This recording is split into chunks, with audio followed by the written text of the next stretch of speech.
The purpose of this video is to show you, the TikTok Shop affiliate, this new update called Creator Policy Quizzes. What these will allow us to do as affiliates is remove our violation points by simply taking an easy 1, 2, 3 quiz.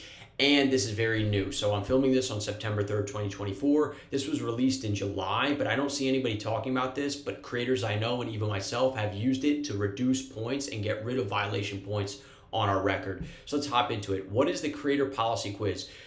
This is a feature that better helps you understand TikTok Shop's content policies. They're trying to make it a learning lesson. Well, great. If you have accumulated violation points for your content, which is videos and live streams, you will have the opportunity to learn more about your violations and take quizzes to reduce. They're very simple, right? So unfortunately, these are the 6 categories that we have where if you get violations in these categories, and I'm going to show you everything in a moment. I'm going to break down exactly where you're going to find this quiz in your phone. These 6 categories of violations, and I'll show you how to determine what violation type you have. You will have the potential opportunity to take the quiz. If it's outside these 6 categories, unfortunately at this time, like they say right here, TikTok Shop is piloting a program, right? It's a new program offering the Creator Policy Quiz to a select group of creators. These creators will be automatically presented with the quiz benefit feature. I'll show you where that is. TikTok Shop will gradually expand the quiz benefit until it's available to all eligible creators. Creators who do not receive the quiz benefit feature at this time cannot appeal this decision. So as always, TikTok's like, up yours. So here's the thing. Under these different violations, so if you get a violation for misleading content, gambling and gamification, still frame content, redirecting traffic, irrelevant product promotion, and unoriginal content. The last 2, irrelevant product promotion and unoriginal content, are actually really quite common. Sometimes number 1 is quite common with creators and myself as far as like what I've received historically. But this is actually all covered in my day 2. I'm doing a 14-day series on everything TikTok Shop affiliate violations, all the literature I'm breaking down, I'm sharing my insight. I'm on day 3 with this video, but my last video, day 2, it's like nearly 50 minutes, an hour of just going through all these so that we never get violations to begin with. So what are the benefits of this? A perfect score. So if you get this quiz presented and you get a perfect score, they reduce your violation points by 1. So when is this quiz available? So the first day you get this violation, it's available and accessible on the date of the violation ticket issued. Meaning if it's September 3rd and I get a violation today because of a TikTok I made, what happens is that is going to be available the day of. So like pretty much right away, you'll see the quiz and I'll show you where, and then it will remain available until the last day of the following month. So if I get it today on September 3rd, it's going to be available all September until the very end of October. So honestly, you could get as much time as 2 months if you get it on the first day, or as little time as 1 month if it's like the end of September. Then you just have, really October to do it. You can offset a maximum of 1 violation point every 30 calendar days. So a lot of you are now rolling your eyes like, geez, only 1 point. Well, guess what? A lot of you are maybe at like 14 points or 8 points or something like that. And you know how TikTok Shop goes from 0 to 100 real quick, where they might literally take your current score, and just by getting like a couple points knocked off, you're going to go from I have to wait 3 months to tag products or do live streams to, oh shit, I can post in 4 weeks now. It's only going to be a 4-week delay. That's huge. Because if you're on the sidelines, I'm telling you, if you have an affiliate account and you're going to be 2 months without the ability to generate income and be on the sidelines, that's a big deal, especially right now as we approach like the holiday season where everyone's going to be buying, sharing TikToks. That's a big deal. Okay. And this is, I've experienced this myself. It actually is really quite useful. I hope that this Creator Policy Quiz just becomes more than just this easy pilot program. So I'm also, one of the other benefits, I link my free school community in the description of every video. I have many connections at TikTok. I'm integrated in their Lark Suite platform. So I'm trying to create a system where the creators I know, we can basically get all of our tickets resolved super quickly, or get these banned and suspended accounts for silly reasons removed, because it's such a hassle, and they use AI to like pretty much ban people because they want to be like rather safe than sorry. Well, guess what? You just eliminate people's income when they're just beginners trying to start. So note, additional quiz attempts beyond the initial successful completion will not offset any violation points. Basically, you can take it once, get your benefit, and that's it. You can't just keep taking it, okay? How do you access this? Okay, so let me walk through how you'd access this. So first, we're gonna just walk through from this point. So I'd take out your phone right now, get TikTok open, and get to your profile. So from the profile, you're going to go to what I refer to as the menu, or the 3 hamburger top right menu bars, right? So you click on that. You're going to see creator tools, QR code, settings, and privacy. A lot of people will actually go to settings and privacy, but everything that you deal with monetization and TikTok shop, there's a few ways to get to it, but I always find that this is the most straightforward, clear way. Creator tools. You are a creator. These are tools for you. Okay. Under creator tools, you'll see TikTok shop for creator. So it's always going to be labeled TikTok shop for creator. That's your portal, if you will, into TikTok shop on your side as an affiliate. Once you're in here, you're actually going to scroll down. So once you click this, it's going to come to another screen that you want to scroll down. And at the very bottom of the screen, I hate that they put it down here. Another thing I'm trying to get the team to work on at TikTok right now through, because it's just hidden, the account standing. So right down here, you'll see your account standing. And this is where you're going to want to click on that, and it'll give you all the details, right? Some of you have probably seen this. You're like, how do I get back to it? Well, this is the process, right? 1, 2, 3, 4, scroll down, 5, we're here. Okay, so account status, this says low risk 3. But like we know, once you get to 9, like you're going to start getting restricted. It used to actually be 6 and 8. But they've redone this. I was doing content creation as an affiliate 14 months ago, and this was totally different system, and it was a lot more strict actually, and unforgiving in a lot of ways. But anyway, right here, quiz benefit, it's going to be right underneath. So I'm circling this right now. Quiz benefit, reduce your violation points by 1 for each past quiz, and you'd click on it right there, and then it would go through. So here's the thing. So how to take it? You basically scroll, tap quiz benefit. So you'll have 2 ways to access it. One is just through quiz benefit, where it'll actually bring you to the page where you actually have your violations up. Another one is where you're actually on your violations over here, and you'll have to click on the violations, which again, to find the violations, you're going to want to also be inside TikTok shop for creator. It's just a different area on this page. Usually it's going to be where you scroll over, and it should have violations either here or above. But anyway, point is, you click on your violation, and then from your violation page where it lists them all, video or live, you'll have an area. Usually it'll say appeal, but if you have the quiz benefit, it'll also have the quiz benefit kind of like it's appearing here. But this is the easiest way to get to it, because this will allow you to access them all. So you tap the violation ticket, note to view past and expired quiz attempts, click your records. You'll see your records if you have access. Scroll down and click start quiz. And then it says, note, creators are encouraged to read the policies before attempting the quiz. So yeah, unfortunately, you have to have that perfect score to get it. It is pretty easy. And this, I know a lot of you, I think I froze. A lot of you are probably like, oh my God, I do not want to have to read all this and go through all this. Listen, I made a video for you guys. It was the last one I posted, day 2 of the 14-day series of being a TikTok shop content creator, where I go through all the details of this. Just watch that, in the background as a podcast, and you'll be good to go. Also, direct help from me, free school community, again, in the description. I'll help you one-on-one to get you through this. Frequently asked questions.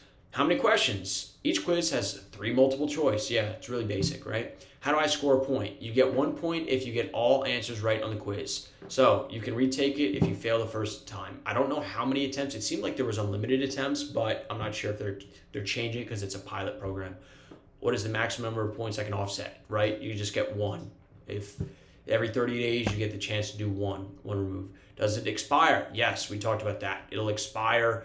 So from the date your violation ticket is, you got to go to the next month at the end of the month. That's how long. So you have between 1 and 2 months. If I currently do not have any violation points, will I still be able to earn points to offset any future violation points? I like the way that this person's thinking. No, however, you may save the quiz and attempt it later to offset any violation points you accumulate in the future, as long as the quiz has not expired. So this is pretty interesting. If you get access to this, again, if you go through this process where you find here that you have the quiz benefit, this is a nice little card, a little trick up your sleeve. Unfortunately, it apparently will expire after that 1 to 2 month period, but especially right now in September, this is super important. All year it's important, but during this time, you don't want to have any downtime from as soon as Black Friday starts through to like Christmas and the start of the new year. You don't want to have any time where it says, oh, sorry, you can't post for 30 days. 30 days in this time of year is like life-changing opportunity as far as like the amount of revenue and commissions you can generate. So can I raise an appeal and complete the quiz at the same time? Yes, so you can also appeal. So appeal is a separate process. I covered that in a prior video. I think it was the first day one video. Yes, the outcome of an appeal and the quiz are independent. So quizzes and appeals, this is totally separate. That's why I wanted to make this video, because this creator policy quiz, no one's bringing this up, but it's a whole separate system, okay? So if you pass a quiz, 1 point will be removed from the total violation points. If your appeal is successful, all enforcement actions will be removed. These quizzes are still super useful because, like they say here, you're able to kind of save them up and accumulate them for the future. Final question. My appeal application was successful and my enforcement action was removed. Can I still attempt the quiz to earn a point? Yes, you may still attempt the policy quiz and earn 1 point to reduce any remaining violation points. TikTok Shop is super confusing, so you'll see like, why do I still have points, or why am I having these violation points still on my record if I didn't do anything wrong, or if I already appealed these? These quizzes are going to come in handy for us affiliates that are really confused, and we're just like, wait, why do I have points, or why am I being restricted, or why can't I go live, or whatever. So here are some facts I thought that would be really, really useful, just related to violations. Okay, so I want to go through this really quickly. So this is on how to file an appeal, just as a reminder for everyone. So from the account standing page, you go to violation records. So basically, it's going to be back over here, account standing, boom. I think I made a mistake. I said you'd find it above, but you click on account standing, and then you're going to see something that will show you a tab saying violations. And when you click on violations, it'll bring you here, right? Then when you go through that, you'll be able to appeal on the next page by clicking each one, okay? And then here you'd write your reason up top, which I always recommend you be concise, tight with your words, and direct to the point. It's a skill that I had to learn myself, having to fight these appeals successfully over time. And then supporting documents.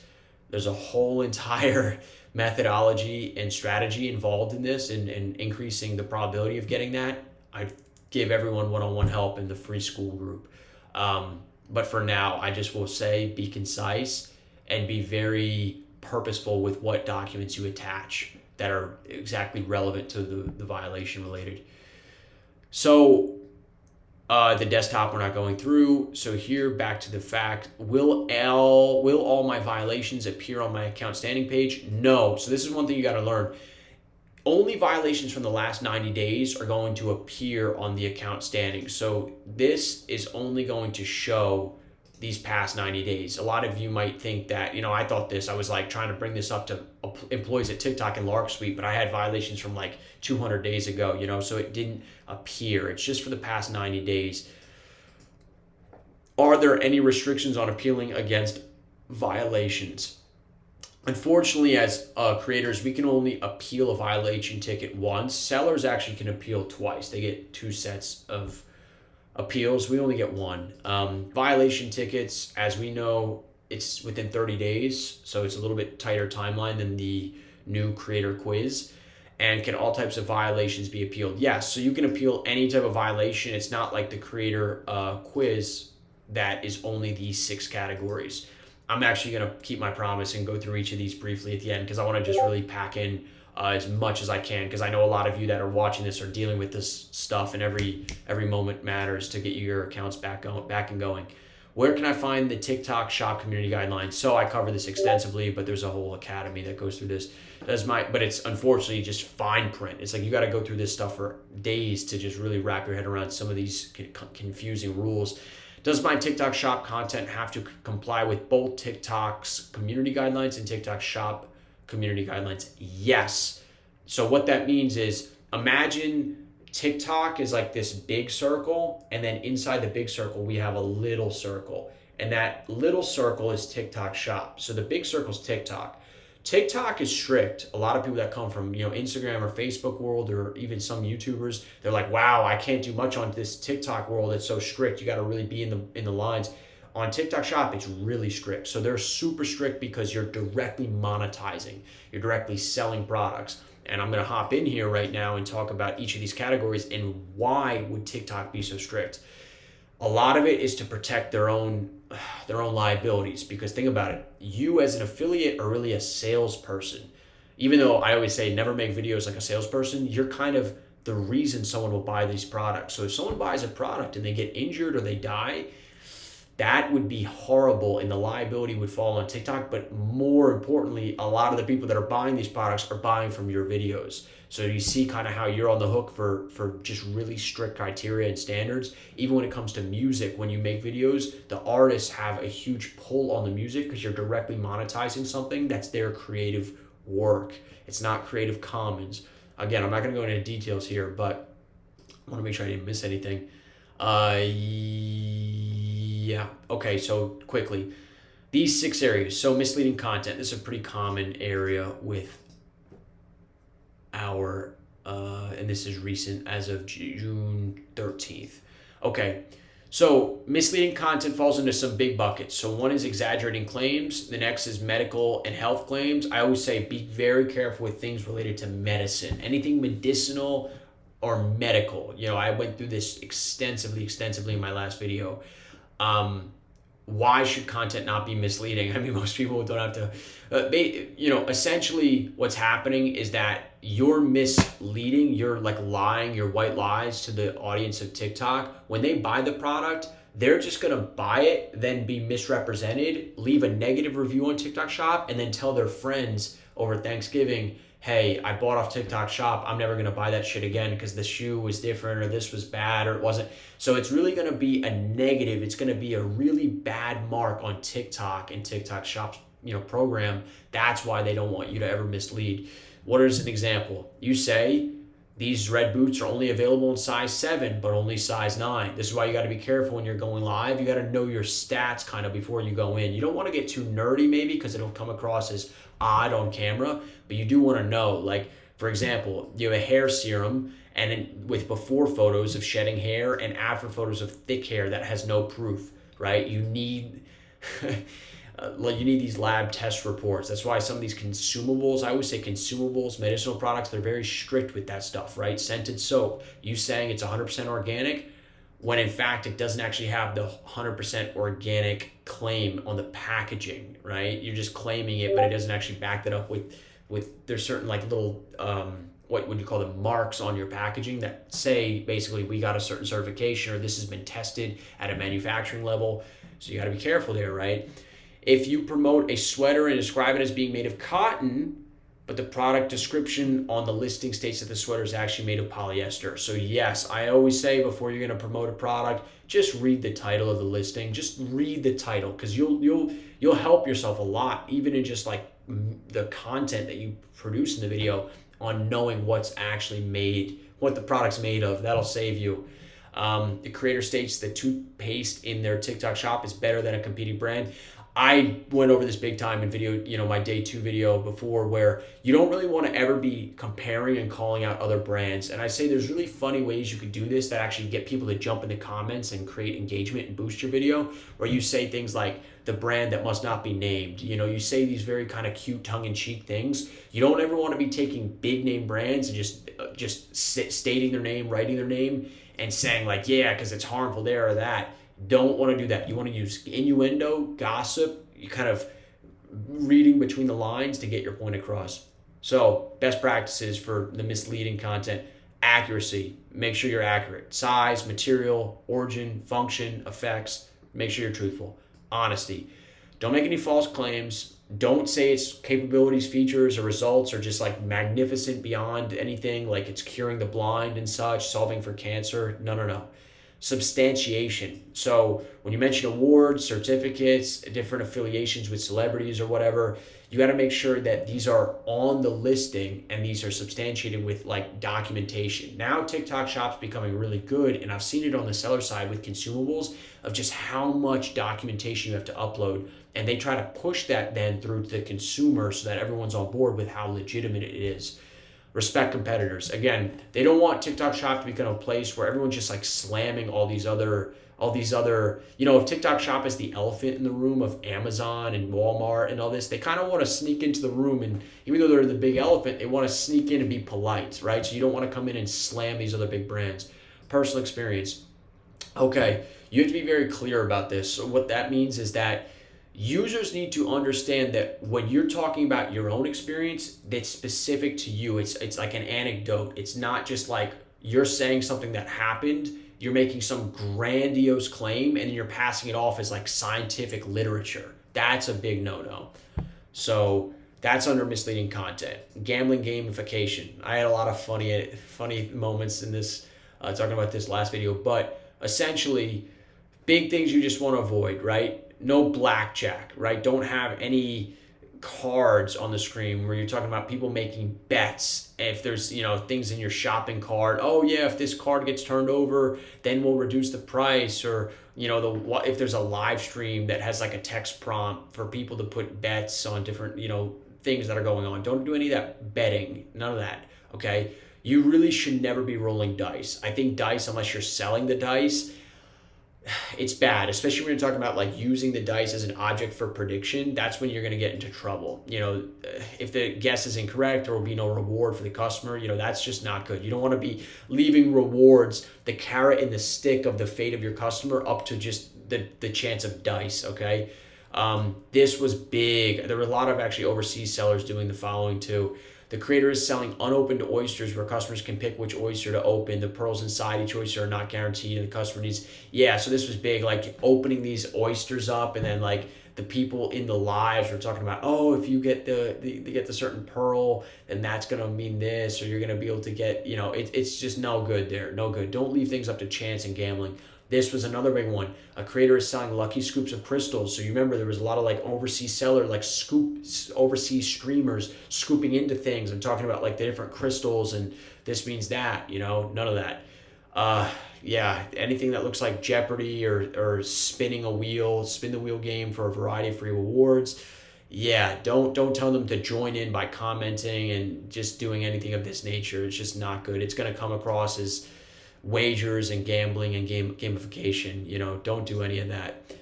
Still frame content. This is usually pretty self-explanatory. I actually got hit with this hard my very first live stream last year. I thought I was wise, but in reality, just what they want to just promote appealing content, right? They don't want you to just have a still frame on a live. They want people sharing information. They want you engaging with your viewers. They want people on TikTok actually using it, not falling asleep and doing just passivity, doing passive things. You want to speak up and interact. This is where you got to really bring out and fake that extroverted, positive affirmation voice like I'm doing right now, using the pause feature. They do have this feature they've added where you can pause the live stream, walk away, and come back, which is great. It's a really useful, and you won't get punished for anything. Essentially, these examples of still frame, you use a looped slideshow or product photos, right? Looping videos, static images on repeat, static or moving slideshows, that's a big no-no. That means, there's no creator on screen, okay? Live stream of rotating stand. This was a big one. People were using these rotating stands for a long time, but they had no creator on the screen. Oh, this is better. Single images, you don't want to do that, right? Live stream of a looped GIF with a creator's face. So people are trying to take GIFs of creators on live stream and then looping those. This is no actual creator on screen, and the content has no viewer interaction, right? So you'll get dinged for that. Live stream scrolling through TikTok shop page with products. Yeah, you're not going to want to just go and have a screen recording of where you're using and buying and adding stuff to cart of these screen recordings. That's a big no-go. Where the live stream creator sleeping next to products. Yeah, this is just no interaction, right? So all these kind of shortcuts, if it sounds like a shortcut or too good to be true, believe me, the team at TikTok is world class. These are some of the smartest engineers in the world, and they are like figuring out where people take shortcuts and eliminating them rapidly.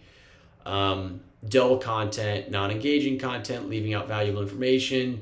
Usually that's not a big one. Lack of verbal interaction. So yeah, this is where you really gotta like really hone in on those verbal skills, and for a lot of us, it doesn't come naturally.